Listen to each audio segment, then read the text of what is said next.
Welcome to EJH British Cars. We're going to put the new servo, S-E-R-V-O, cylinder, I was also calling it a slave cylinder, but apparently servo is the correct terminology, into the Rover. Now we've had a slight change of plans. If you watch the first part of this video, we took apart an existing unit and found that the bore was pretty bad and everything needed to be rebuilt. Now I was ready to do that, but stumbling around, I found a replacement unit. So let's take a look at it. So here it is. This is a replacement unit for an E-Type Jag with a V12,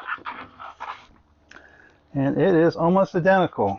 So this master cylinder unit is identical to everything that I can possibly see. This canister is a newer canister because it has a band to hold it together rather than that slide and twist device. It also had a fourth stud like that here, which I've removed to be able to install that. And it had 3 studs on the back, which I just cut off flush so they would fit into the car. V12 Jag, it only has this one inlet port, and back here there's a Y fitting, so you have vacuum coming up from the manifold. One line goes off to the vacuum control unit on the master cylinder, and the other one goes to here. So it's fine. I mean, you could use that. It's the easy way, obviously. I wanted to try to get mine to look a little bit more original, so I put in this. So this normally should have a straight out fitting, but this one's off of a TR7 because it's one that I had that I can't find any replacements for these. They're similar to what the US used, but this is a 7/8 bung, and the US ones are 5/8,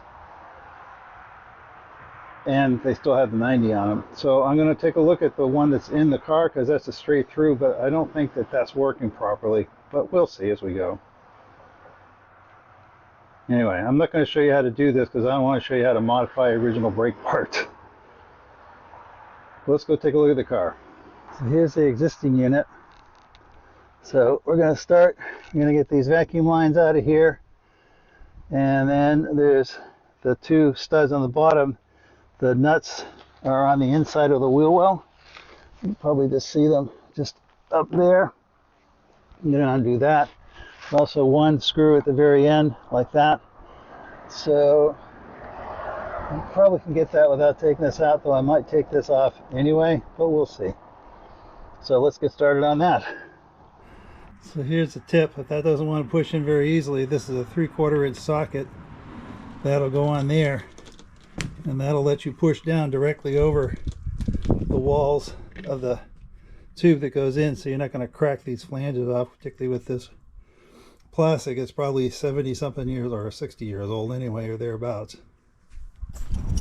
So I got all the rubber lines out, and now I just want to loosen these fittings before I unbolt the cylinder. So I'm not going to take those off all the way because I don't want that thing to have a lot of time to drip down, so I'm excited to leave that till last. And then when we do loosen them off, we'll crack these nuts loose here too, so those pipes can just swing out of the way. Anyway, next I want to get the 2 screws that are holding that down underneath, and I think those are probably 7/16. I've got the 2 nuts taken off underneath, and I just thought I'd mention this bolt in the back. It's a 1/2 inch, but this bracket has a slot in it, so you just don't have to take it out all the way because that'd be a bugger to get it to feed in from there. Also, I'm about to pull these lines, and I got these assortment of quote vacuum caps, unquote, which I'm going to use those to slide over the end of the line to keep those lines from draining back and leaking out. Having to take that bolt out all the way, then you need to slide this towards the front of the car to get the bolts to clear the inner fender, and it should just come up in a way to kind of get around all that plumbing. But there it is. Ta-da! Put the new one in. Should be the reverse of removal, as the books say. Feed that through the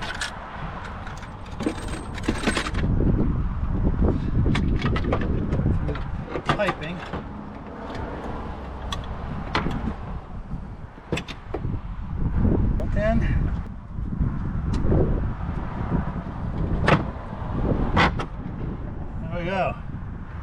I just need to put all those nuts back on. So I wanted to pre-bleed this unit, and you can't push the rod like you normally do. Normally with a massive cylinder, you would put fluid to here and pump the cylinder, work it through. What I did instead, I used my big hypodermic needle. I guess these are veterinarian size for horses. But if you put it on top here and push slowly, eventually it'll come out there. And the same thing in the front port to that port. So that'll get that fluid wet. So that'll help a lot with the bleeding. Now here it is all installed. So hooking the lines up was pretty straightforward. The only problem I had was this line, and that's because the original line was trying to pass through the same space as this hose nipple. So I cut it back, and I was just spliced on this extension. So that's all pretty straightforward. That's just a standard 3/16 coupling. Bought it at Napa Auto Parts in a little sectional line. And I did have to change the end over to the end that came out of here, because this is actually the size of a 1/4 inch threaded coupling. Yeah, so it's got a much thicker wall. But I had to cut it to length anyway, so there's no big deal there. All this stuff just pretty much hooked up the way that it did. I actually just bled it here at the splitter box, and that got the air out of it, so that was nice. So I mean, obviously if you get any air further, I bleed it at the wheels. So it looks pretty good. I took it out for a ride and it works well. Kind of nice having a nice shiny part in here. Everything else is a bit road weary and dirty. But it's just nice to be able to find something it's a brand new piece. It was far cheaper than rebuilding what was there, and I like this canister with this band on it. It just makes it a lot easier if you need to go in for any reason. I took it apart because when I drilled the hole for the inlet port, I want to make sure I got all the filings out of there. So I hope you enjoyed all that. It actually took me a couple of afternoons to do that, to sort of going along slowly and working out the various issues, but there wasn't anything that was very difficult.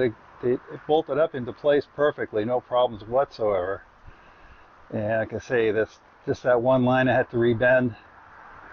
Well, like I say, I was just going slow. Anyway, don't forget to like, subscribe, share, and comment, and we'll see you next time.